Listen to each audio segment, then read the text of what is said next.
فلا هادي له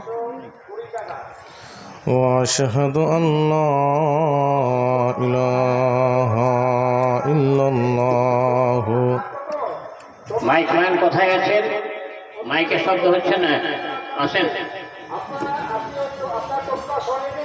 من يهده الله فلا مضل له من يضلله আপনার আওয়াজ যাচ্ছে না মনে হয়। فلا هادي له وأشهد أن لا إله إلا الله وحده لا شريك له وأشهد أن محمدا عبده ورسوله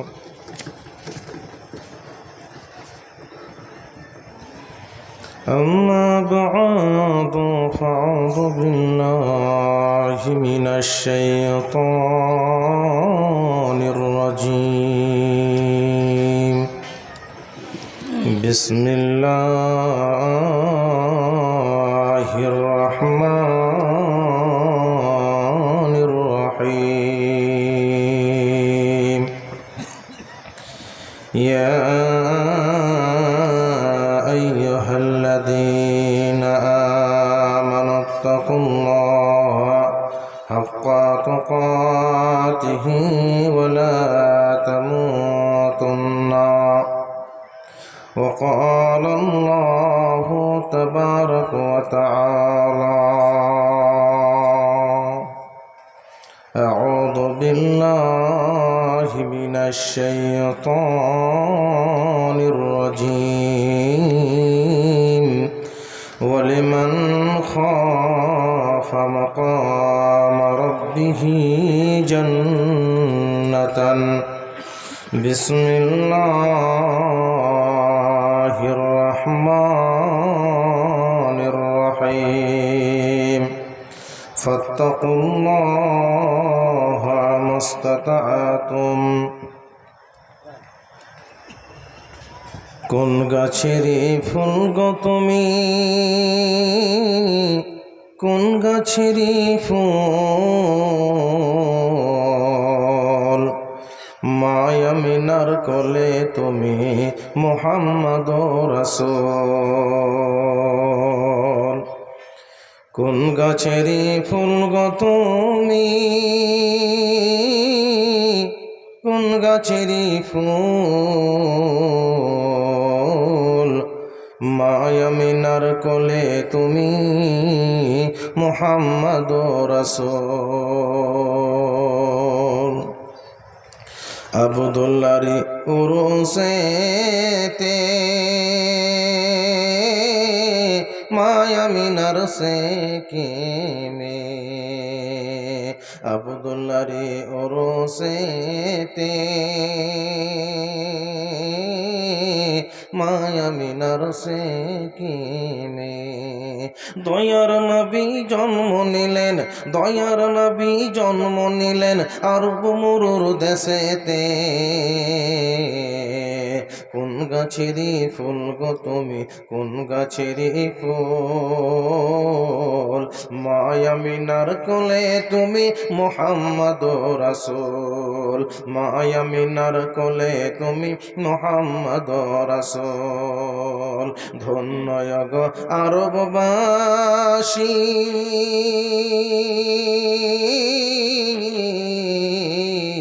ধন্য গো আরববাসী, ধন্য গো মদিনাবাসী। আল্লাহর শ্রেষ্ঠ যেথায় দান। কোন গাছের ফুল গো তুমি, কোন গাছের ফুল, মায়ামিনার কোলে তুমি মুহাম্মদ রাসূল। কোন গাছের ফুল গো তুমি, কোন গাছের ফুল, মায়ামিনার কোলে তুমি মুহাম্মদ রাসূল।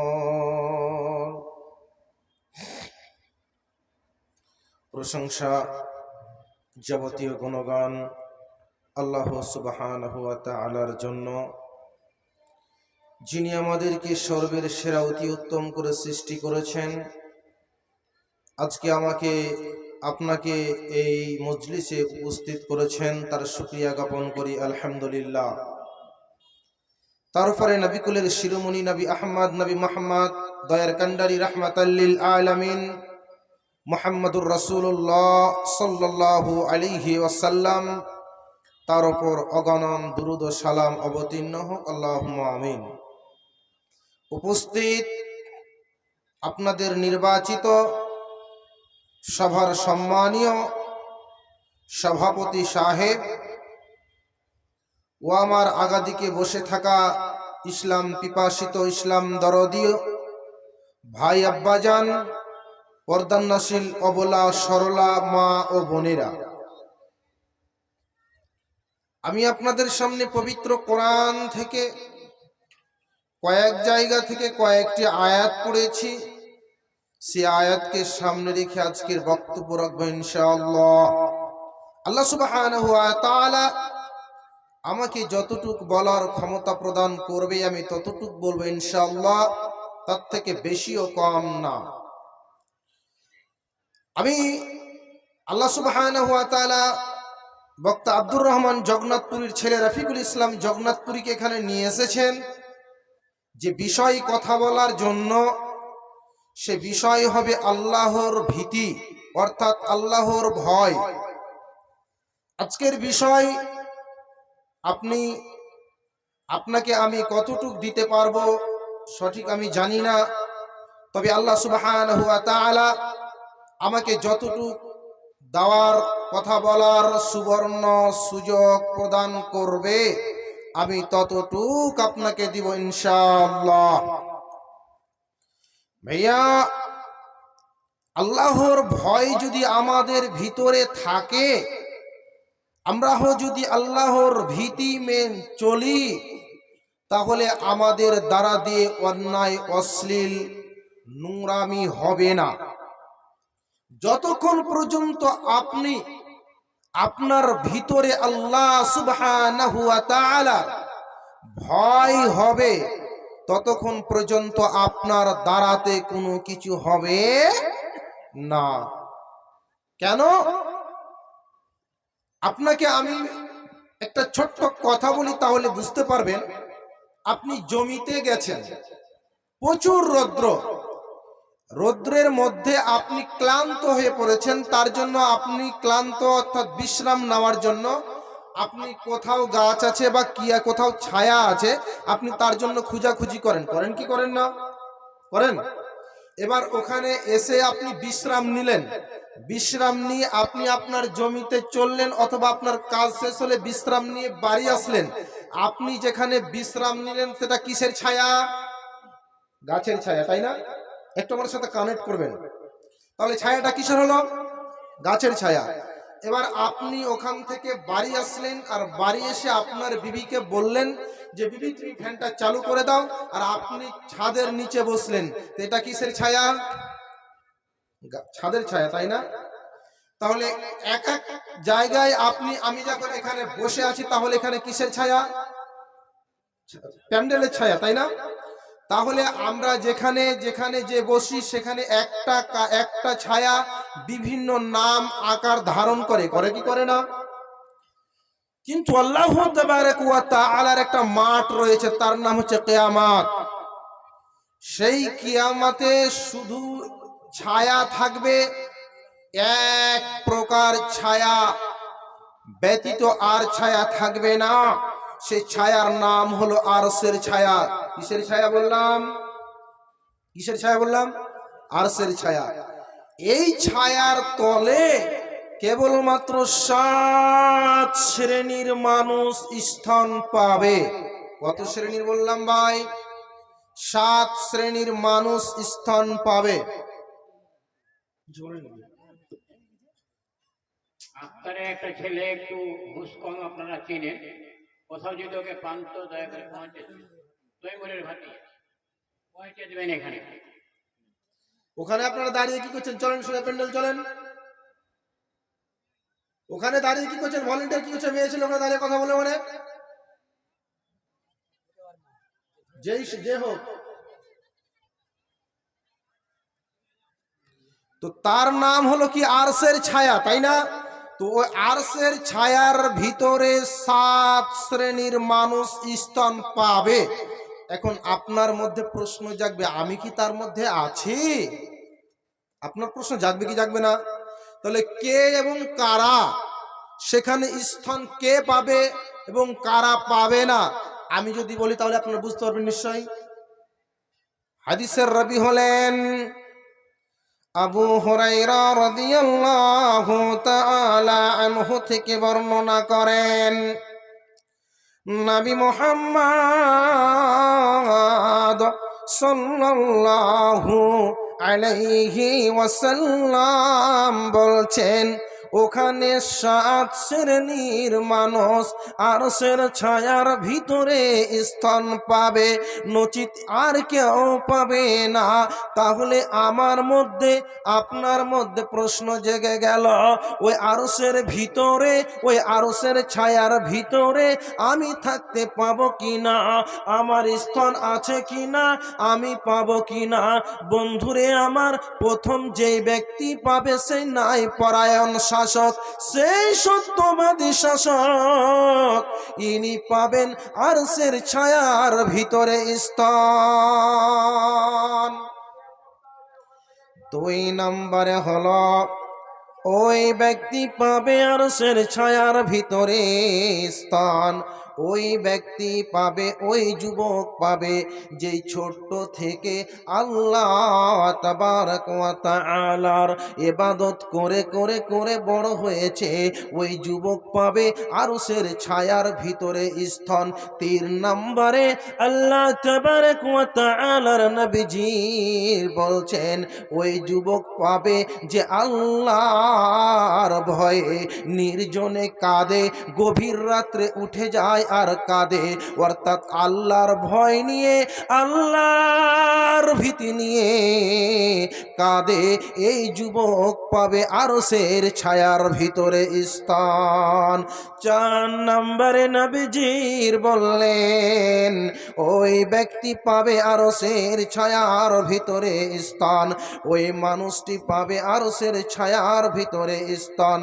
ওই ব্যক্তি যার সব সময় মসজিদের মধ্যে অন্তর লেগে আছে, মন লেগে আছে, আমি সালাত পড়ে এসেছি, আমি যাব কখন, পড়ব কখন, তার মন খানা লেগে আছে, এই যুবক পাবে আরশের ছায়ার ভিতরে স্থান।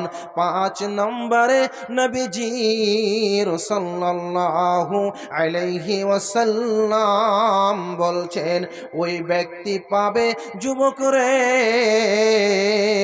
একজন সুন্দরী অপরূপা মহিলা তোমাকে জেনার দিকে ডাকছে, তার সঙ্গে প্রেম বিতরণ করার জন্য ডাকছে, কিন্তু তুমি সেখানে আল্লাহ তাবারক ওয়া তাআলাকে ভয় করলে, ইত্তাকিল্লাহ, তুমি আল্লাহকে ভয় করলে, সেখান থেকে সরে গেলে, এই যুবক পাবে, এই যুবক পাবে আরশের ছায়ার ভিতরে স্থান। 6 নম্বরে নবীজির বলছেন, ওই যুবক পাবে যে ডান হাতে দান করেছে, বাম হাত জানতে পারলো না, আর বাম হাতে দান করেছে, ডান হাত জানতে পারলো না, এই যুবক পাবে আরশের ছায়ার ভিতরে স্থান। তবে কি আপনি এর মধ্যে গুনতি আছেন? আপনি বিচার করবেন, আপনার অন্তরকে লাগাবেন। আপনাকে যদি এখানে আপনার ভিতরে যদি এই গুণটি পেতে হয়, আপনাকে যদি নিতে সংগ্রহ করতে হয়, তাহলে আপনাকে আল্লাহর ভয় এবং ভীতি নিয়ে চলতে হবে। আমি এখন 1 নম্বর পয়েন্টটাতে একটু আলোচনা করি, তাহলে বুঝতে পারবেন ন্যায় পরায়ণ শাসক কাকে বলে। আচ্ছা, আপনি তো একজন আপনার বাড়ির শাসক আছেন কিনা? আল্লাহ বলছেন আর রিজালু কাওয়ামুনা আলান নিসা। আল্লাহ সুবহানাহু ওয়া তাআলা বলছেন, কি বলছেন? যে আমি পুরুষকে স্ত্রীর জন্য বাগ বানিয়েছি। যে তাহলে আপনি আপনার একজন দুটো সদস্য নিয়ে হলেন আপনি একটা শাসক, তাহলে আপনার বাড়ির শাসক ঠিক আছে? যদি ঠিক থাকতো তাহলে আপনি কত বড় বেহায়া, কত বড় নিলজ্জা, কত বড় ইডিয়েট, কত বড় ননসেন্স। আপনার মেয়ে বাজারে ডং ডং ডং ডং করে হেঁটে বেড়াবে, মানে আপনি কিসের শাসক? আমি আমার বোনকে বেঁধে নিয়ে এসছি নাকি? আমি আমার স্ত্রীকে নিয়ে এসছি। যাও যাও দেখো, এত কেন, এত অসভ্যতা, এত বর্বরতা কেন? শাসক কাকে বলে আমি কথাটা আপনাকে আমি বলছি। ন্যায় পরায়ণ শাসক হবে আপনি। এ ধরনের আপনাকে আল্লাহ তাবারাক ওয়া তাআলা আপনাকে হয়তো মেম্বার করে শাসক বানিয়েছে, আপনাকে সর্দার করে শাসক বানিয়েছে, আপনাকে প্রধান করে শাসক করিয়েছে, আপনাকে এমএলএ করে শাসক করিয়েছে, আপনাকে এমপি করে শাসন করিয়েছে। আপনি যতটুক লোড টানতে পারবেন ততটুক আপনাকে আল্লাহ তাবারাক ওয়া তাআলা লোড দিয়ে পাঠিয়েছে পৃথিবীর বুকে। আপনাকে আমি একটা ছোট্ট এক্সাম্পল দিই, তারপরে আমি শাসক কাকে বলে চলে যাব ইনশাআল্লাহ। ভাইয়া, আপনি ধরে নিন একটা মুদিখানা দোকানে গেছেন, সেখানে গিয়ে বলছেন ভাই আমাকে কাজু দেন তো 100 গ্রাম। কথাটা বুঝে যাবেন। সেখানে কাজু নিতে গেলেন, কাজু নিতে গিয়ে ওই দোকানদার ওজন করছে, ওই দোকানদার ওজন করছে আগে পেপার দাইনা বিহীন, পেপার বিহীন কাজুখানা ওজন করছে। আপনি যেন তাকে প্রশ্ন করলেন, ও ভাই আমি আপনাকে উল্টোটা কেন দেখছি, আপনি পেপার দিয়ে ওজন কেন করছেন না? দোকানদার আপনাকে উল্টে প্রশ্ন করছে, ও ভাই আপনি আমাকে কাগজের দাম দিবেন না কাজুর দাম দিবেন? তখন যেন আমি দোকানদার বললাম, অথবা দোকানদার বলে দিল আমি আপনাকে কাজুর দাম দিব। তাহলে আমি কেন তাহলে আপনাকে কাগজ দিয়ে ওজন করে আপনাকে কাজুখানা দিব? নচিত বন্ধুরে, আল্লাহ তাবারাক ওয়া তাআলাকে ভয় করো, ইত্তাকিল্লাহ, আল্লাহকে দেখে ভয় করো, আল্লাহকে দেখে ভয় করো, আল্লাহর ভীতি নিয়ে চলো, তোমরা আল্লাহকে ভয় করো। বন্ধু আমার, আব্বা জান আমার, যদি আপনার ভিতরে ভয় থাকে তাহলে আমি কাকে ন্যায় পরায়ণ শাসক বলে আমি আপনাকে একটু বলি, তাহলে আপনি বুঝতে পারবেন। আমিরুল মুমিনিন হযরত ওমর রাদিয়াল্লাহু তাআলা আনহু বলছেন, তিনি হিসাব করছেন তার কাছে কি জনগণের টাকার মালের লালঠন, তার কাছে সেই জনগণের তেল ভরে সে হিসাব করে, সেই জনগণের মালের হিসাব করে। ধরে নেন আমি এখন আমার শিক্ষক মুজিবুর রহমানের সঙ্গে সাক্ষাৎ করব, আমি তার বাড়ি চলে গেলাম, তাকে সর্দার বানানো হয়েছে অথবা এই এলাকার দায়িত্বশীল বানানো হয়েছে। উনি হিসাব করছেন কিন্তু জনগণের হিসাব করছেন জনগণের টাকা দিয়ে। আমি তার কাছে চলে গেলাম, আমি বাড়িতে সালাম দিয়ে বললাম, ও মৌলভী সাহেব আপনি বাড়িতে আছেন কি, বাড়িতে আছেন কি? সাড়া দিলেন, আর সাড়া দিয়ে আমাকে ভিতরে যেন ডাকলেন। সেরকম আমিনুল মুমিনিন হযরত ওমর রাদিয়াল্লাহু তাআলা আনহুর সঙ্গে দেখা করবেন। এই জন্য বলছেন আমিনুল মুমিনিন আমি আপনার বাড়িতে এসে ঠকঠকাচ্ছে, সালাম দিচ্ছে, চট করে বেরিয়ে এসেছে। এবার বলছে তুমি বাড়ির ভিতরের দিকে এসো।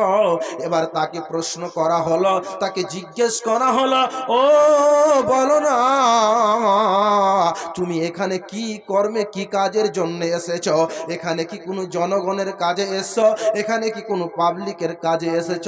তখন তিনি বললেন, আমিনুল মুমিনিন, আমি আমার ব্যক্তিগত কর্ম এসেছি, আমি আপনার সঙ্গে সাক্ষাৎ করতে এসেছি, আমি আপনার সাথে দেখা করব বলে এসেছি।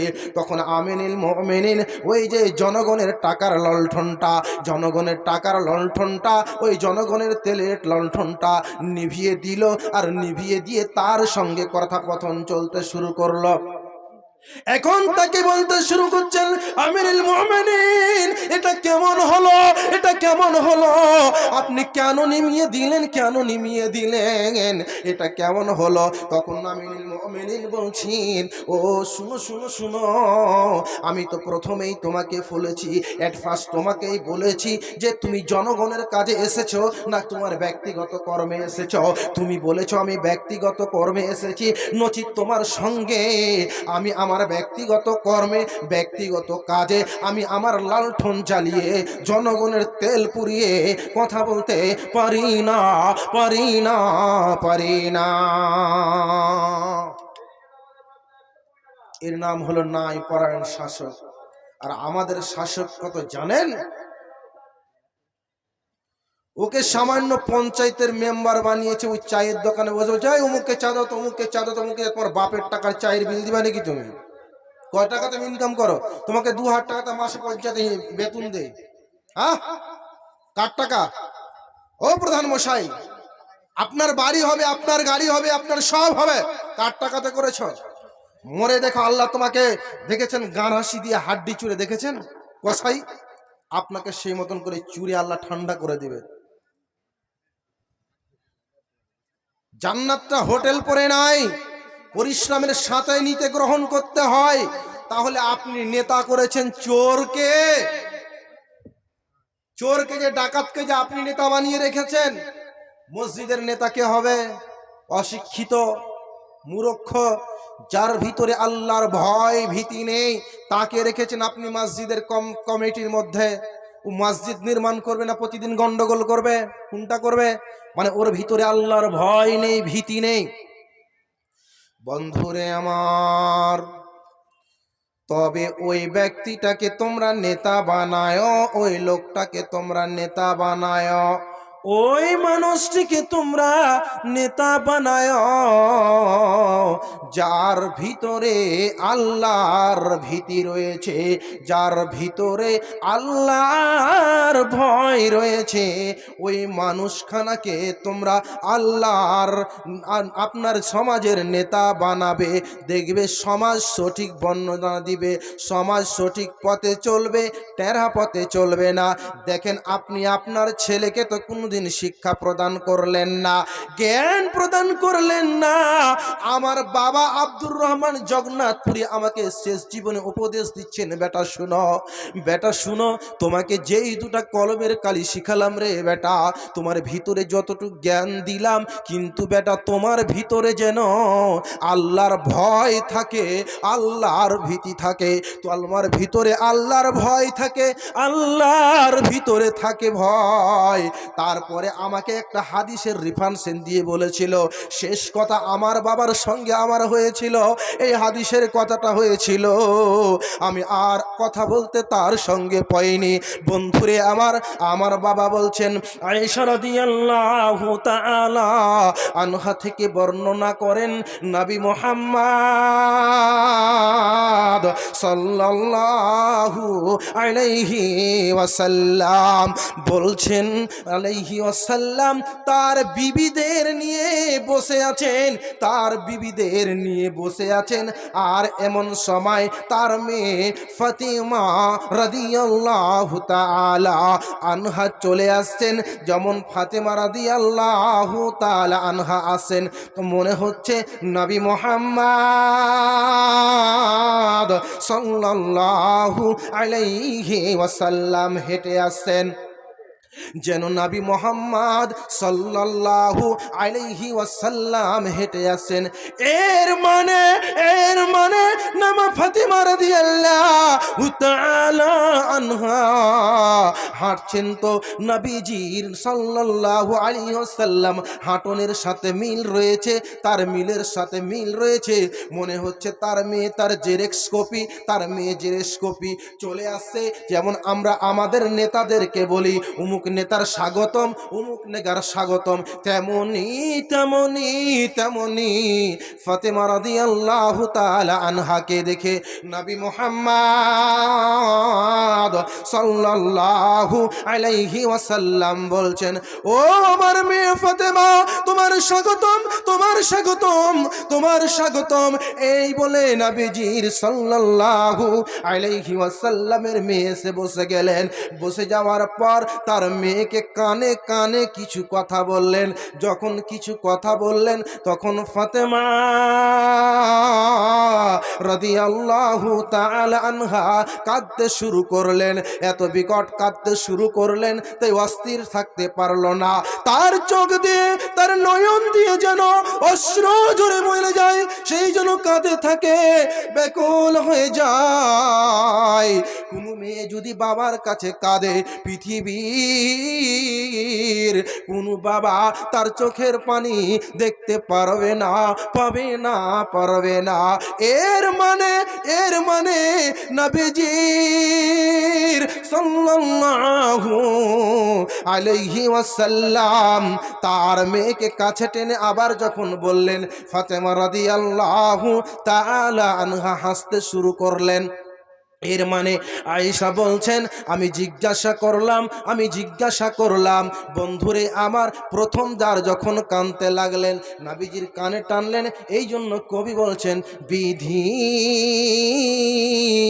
বিধি রে আমার, একই বিধি বিধি রে আমার, একই কথা শুনিলাম গো আল্লাহ, একই কথা শুনিলাম, সহিতে না পারি, একই বিধি বিধি রে আমার। হাইনা বিজির ইন্তেকালে কাঁদালেন সকলে রে আমায়, হাইনা বিজির ইন্তেকালে কাঁদালেন সকলে রে আমার, নবীজির ইন্তেকালে বং ফাতেমা বসিয়া কান্দে, আঁচল ভিজে দুই চোখের জলে, বন ফাতেমা বসিয়া কাঁদে, আঁচল ভিজে দুই চোখের জলে, একই বিধি বিধি রে আমার, একই কথা শুনাইলা গো আল্লাহ, সহিব কেমনে, হাসান হুসেন বসিয়া কাঁদে, নানাজির ইন্তেকালে রে আমার, নবীজির ইন্তেকালে, হাইনা বেজির ইন্তেকালে কাঁদালেন সকলে রে আমায়, কাঁদালেন সকলে। দ্বিতীয়বার যখন তাকে কানে টানলেন, কানে টানার পর হাসতে লাগলেন। আয়েশা রাদিয়াল্লাহু তাআলা আনহা বললেন, ও ফাতেমা রাদিয়াল্লাহু তাআলা আনহা, বলো নবীজির কি এমন কথা বলল তুমি হাসতে লেগেছো আর কাঁদতে লাগলে? তখন ফাতেমা মনে মনে চিন্তা করতে লাগলো, আমি যদি এই গোপন তত্ত্ব ফাঁস করতে হবে না, একে আমি চেপে রেখে দিই। এর মানে যখন নবীজির আর পৃথিবীতে নেই, আর দুনিয়াতে নেই, আর দুনিয়াতে নেই, মানে পৃথিবী ছেড়ে চলে গেছেন, তখন যেন আয়েশা রাদিয়াল্লাহু তাআলা আনহা বলছেন, ও নবীর মেয়ে ফাতেমা, তুমি বলো যে তোমাকে কানে কানে ডেকে ডেকে এমন কি বলল? তখন তুমি কাঁদতে লাগলে, আর তারপরে এমনই কথা কি বলল তুমি হাসতে লাগলে? বলো না, বলো না, বলো না। তখন যেন ফাতেমা রাদিয়াল্লাহু তাআলা আনহা তার গোপনীয় তথ্য আর রাখা যাবে না বলতে শুরু করলেন। আয়েশা রাদিয়াল্লাহু তাআলা আনহাকে বলতে শুরু করলেন, শুনেন, আমাকে যখন প্রথমবার যখন কানে টেনে কিছু কথা বললেন, তখন আমি যেন কাঁদতে লাগলাম, আর কাঁদার পরে যখন আমাকে এই কথা বলতে লাগলো, ও আমার বেটি ফাতেমা, আমার কাছে জিবরাইল বৎসরে একবার কোরআন শেষ করেছে, এবার কিন্তু আমার কাছে 2 বার কোরআন শেষ করেছে রে মা। মনে হয় আমার সময়, আমার টাইমিং ঘনিয়ে এসেছে, আমি আর পৃথিবীতে বেশি দিন রইব না। এই আর আমাকে আমার বাবা আরো কথা বললেন, নবীজির সাল্লাল্লাহু আলাইহি ওয়াসাল্লামের কথা বলছেন ফাতেমা রাদিয়াল্লাহু তাআলা আনহা, আমার বাবা যেন আমাকে আরো কিছু কথা বললেন, ও আমার মেয়ে শুনো, তুমি ধৈর্যশীল হয়ে যেও, মারে তুমি ইমানদার হয়ে যেও, মা তুমি মুত্তাকিন হয়ে যেও, তুমি আল্লাহর ভয় করিও, আল্লাহকে ভয় করিও।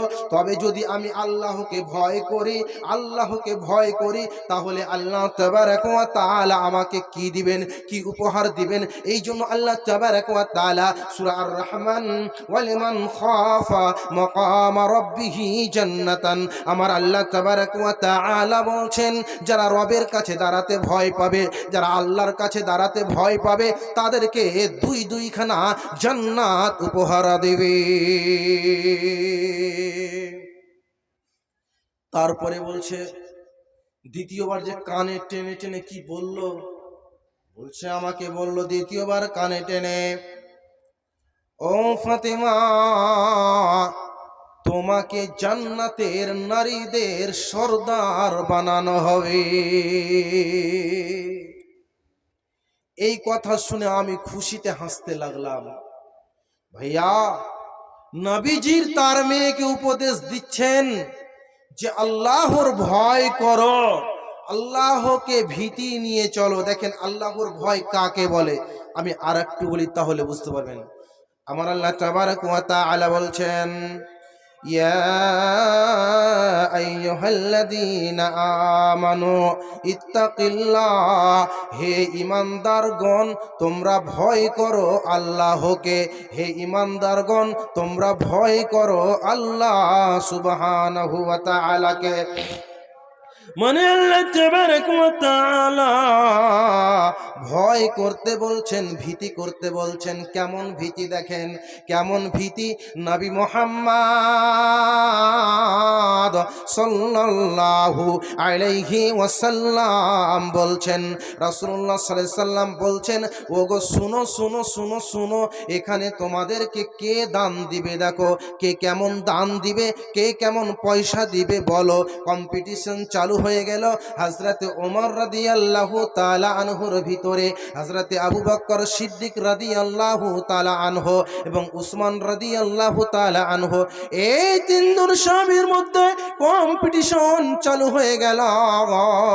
হযরতে ওমর রাদিয়াল্লাহু তাআলা আনহু বলছেন, নবী মুহাম্মদ সাল্লাল্লাহু আলাইহি ওয়াসাল্লাম, আমার কাছে যা সম্পদ ছিল, আমার কাছে যা অর্থ আছে, আমি 50% নিয়ে চলে এসে আপনাকে দান করলাম, আমি আল্লাহর রাস্তায় দান করলাম। তারপরে উসমান রাদিয়াল্লাহু তাআলা আনহু বলছেন, নবী মুহাম্মদ সাল্লাল্লাহু আলাইহি ওয়াসাল্লাম, এই যুদ্ধের ময়দানে যদি 5 কোটি টাকা খরচ হয় তাহলে আমি 2.5 কোটি টাকা দিব, অর্থাৎ 2.5 কোটি টাকা দিব। এখানে 35,000 সৈন্য থাকবে, সেখানে আমি 15,000 সৈন্যর যত খরচ লাগে, এমনকি তাকে যদি কলমটা লাগে আমি পুরোটাই তাকে দিব। এর মানে এ থেকে জেড পর্যন্ত আমি খরচ বহন করব। এবার আবু বকর সিদ্দিক এরা দুইজন মনে মনে বলে, আবু বকরকে আজকে জিতে নিব। উমর বলে, আমি আজ জিতে নিব, দানে জিতে নিব, দানে জিতে নিব। আবু বকর সিদ্দিক রাদিয়াল্লাহু তাআলা আনহু নবী মুহাম্মদ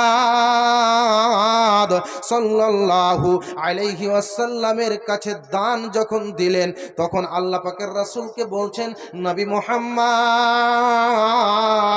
আমার বাড়িতে এমন কিছু নেই, আমি আমার বাড়িতে আল্লাহ এবং আল্লাহর রাসূলকে রেখে আসলাম। হযরতে ওমর বলেন, হাই কি করলাম? হযরতে আবু বকর এমন কথা বলে দিল, এমন ভাষা মুখ থেকে বের করে দিয়েছে, এর মানে কিয়ামত পর্যন্ত তাকে কম্পিটিশন থেকে পরাজয় হলাম।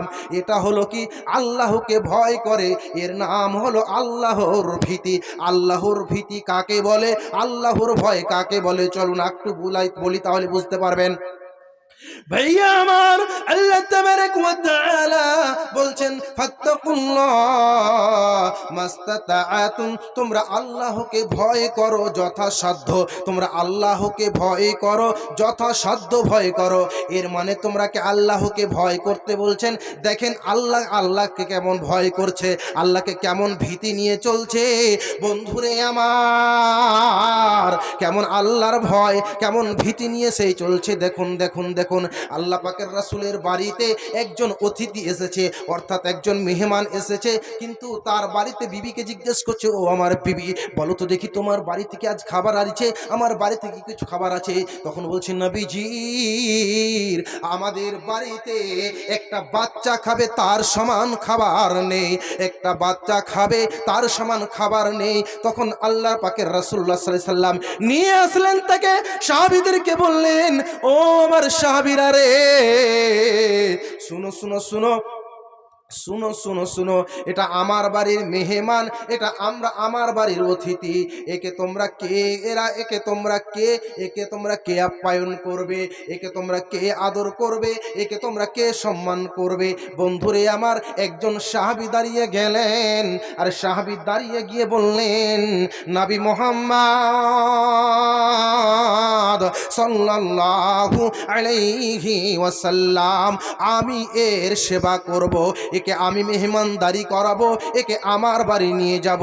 এর মানে নবীজির মেহমানকে আমি আপ্যায়ন করব, আমি আদর স্নেহ করব। নিয়ে চলে গেল। দেখেন তিনি সাহাবীটি নিয়ে তার বিবিকে বলছেন, বিবি রে,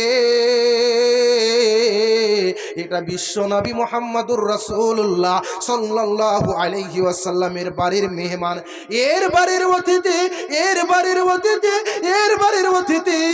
তোমার বাড়িতে আমার বাড়িতে কিছু খাবার আছে রে বিবি। বলছে, ওগো স্বামী জান, আমার বাড়িতে শুধু একটা বাচ্চা খাবে অথবা একটা ছোট ছেলে খাবে, তার সমান খাবার রয়েছে, এতটুকু খাবার রয়েছে, আর নেই, আর নেই, আর নেই, আর নেই।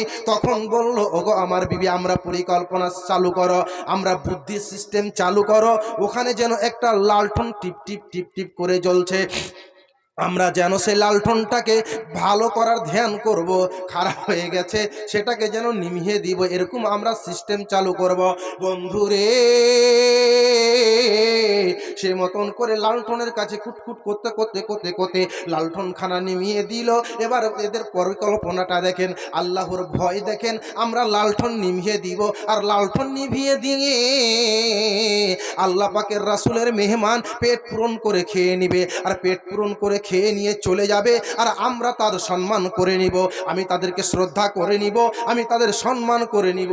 এটা আল্লাহর ভয়, এটা আল্লাহর ভয়, এটা আল্লাহর ভীতি। বন্ধুরে আমার, তাদের পরিকল্পনা দেখেন, আর আপনার পরিকল্পনা হলো কোথা থেকে আসবে আর কোথা থেকে লুটবো, কোথা থেকে নিব আর কোথা থেকে খাবো আর পায়খানাতে ঢেলে দিয়ে চলে আসবো।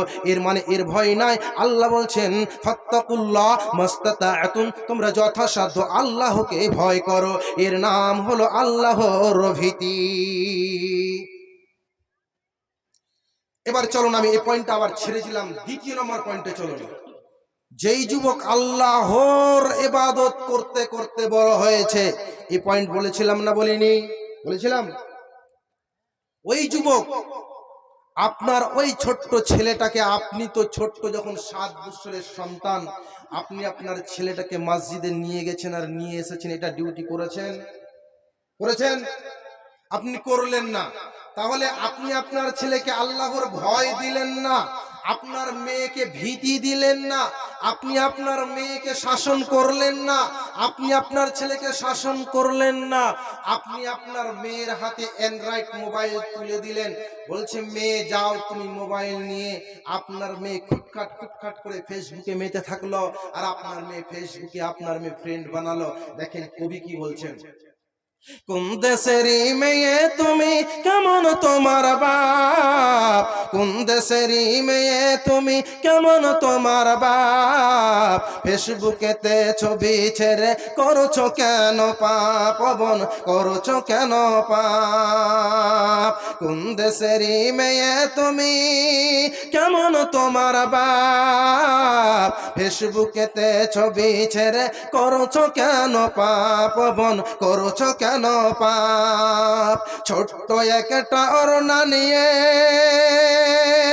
ছোট্ট একটা অরনা নিয়ে চুল রেখেছ খোলা, ছোট্ট একটা অরনা নিয়ে চুল রেখেছ খোলা, কোন দেশেরই মেয়ে তুমি, কেমন তোমার বাপ, ফেসবুকেতে ছবি ছেড়ে করছো কেন পাপ, মেয়ে করছো কেন পাপ, ছেলে মেয়েদের পাশে ডেকে শিক্ষা দেয় না ভাই, ছেলে মেয়েদের কাছে বসে শিক্ষা দেয় না ভাই, মা মেয়েকে কেমন লাগে ফেসবুকে বুঝায়, ছেলে মেয়েকে কাছে ডেকে শিক্ষা দেয় না ভাই, মা মেয়েকে কেমন লাগে ফেসবুকে বুঝায়, লজ্জা শরম হই না কেন, লজ্জা শরম হয় না কেন, চাই না কেন মান, লজ্জা শরম হয় না কেন, চাই না কেন মান, কোন দেশেরই মেয়ে তুমি, কেমন তোমার বাপ, ফেসবুকেতে ছবি ছেড়ে করছো কেন পাপ, ও মেয়ে করছো কেন পাপ। আপনার মেয়ে আর আপনার ছেলে তো ফেসবুকে মেতে থাকবে, তাহলে আল্লাহর ভয় কি করে শিখবে? বন্ধুরে আমার, আপনার মেয়েকে কেমন, আপনার ছেলেকে কেমন ভয় দিবে, কেমন ভীতি দিবে, সেরকম ভয় দিবে। আপনি ধরলেন এই জলসা মাহফিল থেকে বাড়ি যাচ্ছেন, আর বাড়ি যেতে যেতে যেতে যেতে আপনাকে বাঘে গিলে খেয়ে ফেলেছে। এখন বলেন আপনার কলিজা খান কোথায় থাকবে, কোথায় যাবে, কোথায় কোথায় যাবে, কোথায় থাকবে। এবার কলজা যেমন উঠে যাবে, কলজা যেমন শেষ হয়ে যাবে, তেমনি আল্লাহ পাকের রাসূলুল্লাহ সাল্লাল্লাহু আলাইহি ওয়াসাল্লাম বলছেন, যারা আল্লাহকে ভয় করবে, যারা আল্লাহকে ভীতি করবে, তেমন তারা কি হবে। হাদিসের রাবী হলেন আবু হুরায়রা রাদিয়াল্লাহু তাআলা আনহু থেকে বর্ণনা করেন, নবী মুহাম্মদ সাল্লাল্লাহু আলাইহি ওয়াসাল্লাম বলছেন, ওই ব্যক্তি কোনোদিন জাহান্নামে স্পষ্ট করতে পারবে না, পারবে না, পারবে না। কেমন করে পারবে না? আপনি যেমন বাড়ি থেকে হাঁটতে হাঁটতে হাঁটতে হাঁটতে যে রাস্তা দিয়ে এসেছেন, সেখান দিয়ে আপনি ওই সেম টু সেম জায়গা দিয়ে পা ফেলে যেতে পারবেন না। আপনার যেমন সম্ভব নয়, তেমনি আল্লাহ পাকের রাসূলুল্লাহ সাল্লাল্লাহু আলাইহি ওয়াসাল্লাম বলছেন, তেমনি সে জান্নাতে সম্ভব হবে না, জান্নাতে সে প্রবেশ করবে না, করবে না।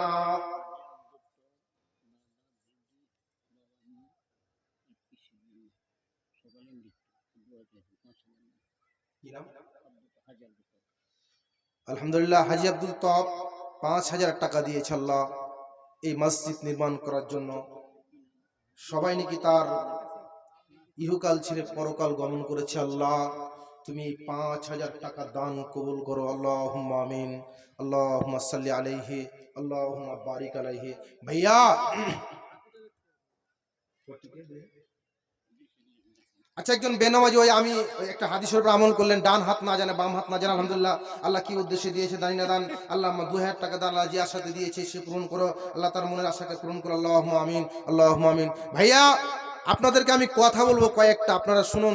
আল্লাহর ভয় এবং ভীতি নিয়ে আল্লাহ রাসূল সাল্লাল্লাহু আলাইহি ওয়াসাল্লাম বলছেন, যারা আল্লাহকে ভয় করে তাদের ২টি ফোঁটা জান্নাতে জাহান্নামে যাবে না, যাবে না। এক, যারা আল্লাহর ভয়ে কাঁদে, আল্লাহর ভীতিতে কাঁদে, তাদেরকে ২, তাদের কপালে যে সালাত পড়ে পড়ে চিহ্ন পড়েছে, সেই ব্যক্তিকে জাহান্নাম স্পষ্ট করতে পারবে না, পারবে না, পারবে না। এখন আপনি বলেন তো, আল্লাহর ভয় এবং ভীতি নিয়ে কে আছেন বলবেন যে আমি ৫,০০০ টাকার দাতা? মাত্র ২ জন। কে আছেন? দাঁড়াবেন দেখি। এই মসজিদে যেখানে সবাই আল্লাহর ভয় নিয়ে সাজদায় করে যুবক কাঁদবে, আল্লাহকে ভয় করে, আল্লাহকে ভীতি নিয়ে, দেখি তো কার আব্বা কবরে চলে গেছে, আজ কবর চলে গেছে। আব্বা মা বলতো, বেটা দুটা খেয়ে নাও, খেয়ে নাও, ঠুসিয়ে ঠুসিয়ে খাওয়াতো। তখন মা শেষে কথাটা বলতো, দেখতো বেটা কার পেটে গেল, তোর পেটে গেল, কেনা খাচ্ছিলে না। আজ সে মা আজ বলে না। দেখি কোন মা, কোন মায়ের লাল আজ মাকে এত ভালোবাসে, ৫,০০০ টাকা দিবে মাত্র ২ জন। দেখি এই মতিলাল পূর্বপাড়া মসজিদের, দেখি কে দিবে, মাত্র ২ জন বলেছি। দেখি আল্লাহর ভয় এবং ভীতি তার ভিতরে কেমন আছে। ভাইয়া মাত্র ৫,০০০ টাকার দাতা ২ জন বলেছি। আসুন আল্লাহর ভয় এবং ভীতি নিয়ে মসজিদ নির্মাণ করুন। আল্লাহ সুবহানাহু ওয়া তাআলা আপনাকে এই সাদকায়ে জারিয়া হিসাবে আপনাকে বজায় রাখবে। আপনি মরে গেলে ও আপনার কবরে নাকি পৌঁছিতে থাকবে। এটা একটা। ২, কোরআনের জায়গাকে আপনি বহাল রাখবেন। এখানে আপনি আসেন মাত্র ২ জন, মাত্র ২ জন আসবেন, এসে বলবেন যে আমি আল্লাহর সভাপতি আসেনি নাকি? সভাপতি সাহেব যদি আসেন তো দেখা করে গেলে ভালো হতো। আমি ৫,০০০ টাকা কথা বলেছিলাম, কিন্তু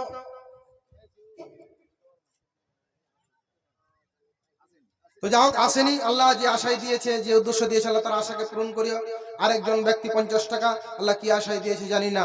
জামাই তো নই রে ভাই, এরা ডাকাতের দল।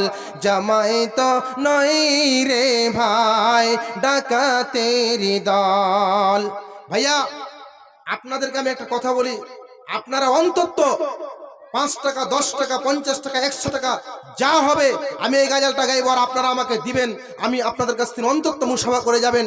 ভাইয়া আমি আপনাদেরকে বলবো, যদি না থাকে আপনি অন্তত 10 টাকা দিবেন, 5 টাকা দিবেন ফিসাবিলিল্লাহ, আল্লাহর রাস্তায়। জামাই তো নয় রে ভাই, জামাই তো নয় রে ভাই, ডাকাতের দল। জামাই তো নয় রে ভাই, ডাকাতের দল। বিহাই তো নয় রে ভাই, ছিনতাইকার দল। বিহাই তো নয় রে ভাই, ছিনতাইকার দল। বিয়ে দিবে তবু কেন, বিয়ে দিবে তবু কেন, গেলাম আর চাই। বিহাই তো নয় রে ভাই, ছিনতাইকার দল।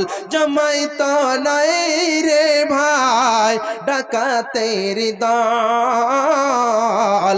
বিয়ে করবে তবু কেন এত কিছু চাই। লেনদেনেতে বসে যখন, লেনদেনেতে বসে যখন, কত টাকা দিবা বলো এখন। লেনদেনেতে বসে যখন, কত টাকা দিবা বলো এখন। জামাই তো নয় রে ভাই, ডাকাতের দল। জামাই তো নয় রে ভাই, ডাকাতের দল। বিয়ে করবে তবু কেন এত কিছু চাই। জামাই তো নয় রে ভাই, ডাকাতের দল। বিয়ে করবে তবু কেন এত কিছু চাই। 2 আর 4 চাকা না দিলে বিয়ে হবে এ ফাঁকা। আলহামদুলিল্লাহ, তুলসীহাটটা মোহাম্মদ ইসলাম 20 ব্যাগ সিমেন্ট। লিল্লাহি তাকবীর। 20 ব্যাগ সিমেন্ট আল্লাহ যে আশায় দিয়েছে, আল্লাহ তার আশাকে পূরণ করিও। আল্লাহ তার উদ্দেশ্য আশা যা তাকে শেফাত দান করো। আল্লাহ তার পরিবারের অসুখ বিসুখ দুঃখ দান করলো। আল্লাহ তাকে তুমি সমস্ত তার বালা মুসিবত দূর করো। আল্লাহুম্মা আমিন, আল্লাহুম্মা আমিন। বিয়ে 3 আর 2 আর 4 চাকা না দিতে পারলে অনাদায় বিয়ে হবে ফাঁকা। ও হে যুবক শুনো তোমরা, ও হে যুবক শুনো তোমরা, তুল স্লোগান, বিনা পণে করব বিয়ে, তুল স্লোগান। বিনা পণে করব বিয়ে, তুল স্লোগান। জামাই তো নয় রে ভাই, ডাকাতের দল।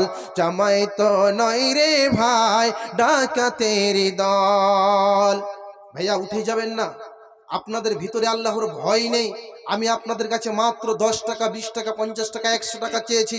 আপনারা কেন, আপনাদের কাছে অন্তত একটা চায়ের দাম চেয়েছি এই মসজিদ নির্মাণ করার জন্য। আপনারা এত অলস কেন? ভাইয়া আপনার কাছে 5 লক্ষ টাকা আছে, ধরে নিন আছে। আপনি দুনিয়া ছেড়ে চলে গেলেন আর আপনি ব্যাংকে থেকে বের হতে আপনি 5টা টাকা দিয়েছিলেন। আচ্ছা 5 লক্ষ টাকা আপনার না 5 টাকা আপনার? কোনটা আপনার? 5 টাকা আপনার। যেহেতু আপনার যে 5 লক্ষ টাকা ব্যাংক ব্যালেন্স আছে, সব আপনার সন্তান সন্ততি ভাগ করে নেবে। আপনাকে মনে রাখবে না, আপনাকে খেয়াল রাখবে না। কে আছেন? আপনাকে আমি তো বললাম কই, আপনি অন্তত একটা চায়ের দাম আপনার কাছে চাই আমি। কেন আপনারা এত অলস এবং আল্লাহর ভীতি আপনাদের ভিতরে নেই নাকি? ভাইয়া আসুন, অতি শীঘ্রই আসুন। ওগো আল্লাহ, ওগো প্রভু, ওগো আল্লাহ ওগো প্রভু ওগো দয়াময় তোমার নামে তসবিহ পড়ি তোমায় করি ভয় ওগো আল্লাহ ওগো প্রভু ওগো দয়াময় তোমার নামে তসবিহ পড়ি তোমায় করি ভয় তোমার নামে তসবিহ পড়ি তোমায় করি ভয় তুমি আমায় সৃষ্টি করলে তুমি আমায় সৃষ্টি করলে মানব কুলে জন্ম তাই তো তোমায় শরণ করি তোমায় করি ভয় ওগো আল্লাহ ওগো প্রভু ওগো দয়াময় তোমার নামে তসবিহ পড়ি তোমায় করি ভয় তোমায় করি ভয় তুমি আমায় সৃষ্টি করলে মানব কুলে জন্ম দিলে তুমি আমায় সৃষ্টি করলে মানব কুলে জন্ম দিলে তাই তো তোমায় শরণ করি তোমায় করি ভয় ওগো আল্লাহ ওগো প্রভু ওগো দয়াময় ওগো আল্লাহ ওগো প্রভু ওগো দয়াময় বক্তা চলে এসেছেন আমি দেখেছি আমার শিক্ষক মহাশয় ইশারাও আমাকে দিয়ে দিয়েছেন ভাইয়া আমি আপনাদের একজন পরিচিত পরিবারের ছেলে আমার বাবা আব্দুর রহমান জগন্নাথপুরী আমার বাবা আমি মামন একটু সামনে গচ্ছিয়ে বসুন আপনাদের কাছে আপনাদের আকাঙ্ক্ষিত বক্তা এখন আসছেন এলাকা প্রিয় আমার দাদা তো আমি তিনার সুসন্তান আমার নাম হচ্ছে রফিকুল ইসলাম জগন্নাথপুরী আপনাদের কাছে আমি একটা কথা অনুরোধ বলবো যে আপনারা আপনার পরিবারকে আল্লাহর ভয় এবং আল্লাহর ভীতি শিখাবেন এটা আপনাকে অনুরোধ দিলাম এবং আমার মাধ্যমে যদি ভুল ত্রুটি হয় আমি আমার শিক্ষক মহাশয়কে বলবো আপনি আমাকে পার্সোনাল বলবেন ইনশাল্লাহ আমি আপনার ছোট ছেলে হিসাবে গ্রহণ করব আর আপনারা আমার জন্য একটু দোয়া করবেন আল্লাহ সুবহানাহু ওয়া তাআলা আমার আব্বাকে যেই কাজে দিনই দায়ী হিসাবে নিয়ে চলে গেছেন আল্লাহ আমাকে যেন নিয়ে যায় আল্লাহ তুমি আমার আব্বাকে ক্ষমা করো আল্লাহ তুমি আমার আব্বাকে মাফ করো আল্লাহ তুমি তাকে মাফ করে জান্নাতুল ফিরদাউস দান করো আল্লাহুম্মা আমিন আল্লাহ তুমি আমার আব্বাকে ক্ষমা করো আর ক্ষমা করে জান্নাতুল ফিরদাউস দান করো আল্লাহুম্মা আমিন আল্লাহ তুমি আমার মাকে সুস্থতা আরোগ্য করো আল্লাহ আমি আমার গ্রামের শান্তি চাই আল্লাহ এলাকাবাসীর শান্তি চাই আল্লাহ তুমি সবাইকে ভালোবাসা দিয়ে ভরপুর করো এই আশা রেখে এই ভরসা রেখে আজকের বক্তব্য শেষ করছি আসসালামু আলাইকুম ওয়া রাহমাতুল্লাহি ওয়া বারাকাতুহু